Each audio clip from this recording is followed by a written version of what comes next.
Welcome to Farmers Merchant State Bank. My name is Michalak and I'm a teller supervisor here. I'd like to start off by telling you that being a teller is a little more difficult than you might have assumed. To be successful as a teller, you must be efficient and accurate and pay attention to the following guidelines, because if you do not, it could possibly result in the termination of your employment.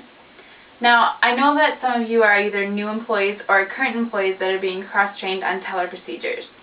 So this information may seem a little overwhelming, but don't worry, you'll get the hang of it quickly. So the purpose for this presentation is to inform you guys about the importance of handling a customer's money. Every teller will need to help out with the night drop at some point, so it's important that you know how to do it correctly. Handling a customer's money is a very precise procedure, and if the procedure isn't done correctly, there could be consequences that affect the customer first, and they could be really harmful for that customer's financial situation. It is important that we help customers and provide good customer service, otherwise we could lose that customer and potentially our job. Now, in banking, dual control is really important, so you don't want to start the night drop without having two people present. So I took the liberty of doing a little pre-task prep work. So the first step after having two people present is going to the vault and getting the transactions out of the night drop.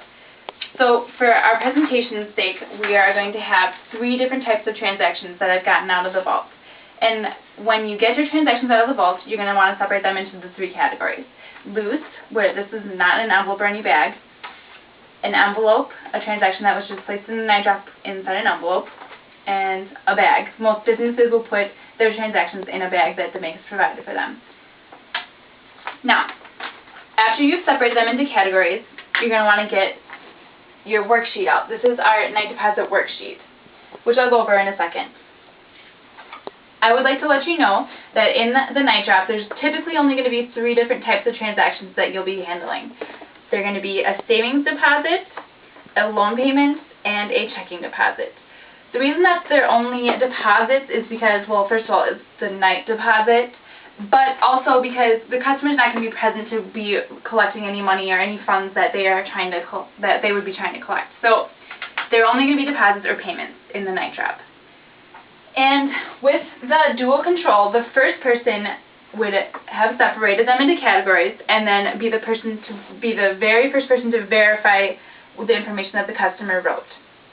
And then they would write it on our worksheet. There's 7 columns on the worksheet.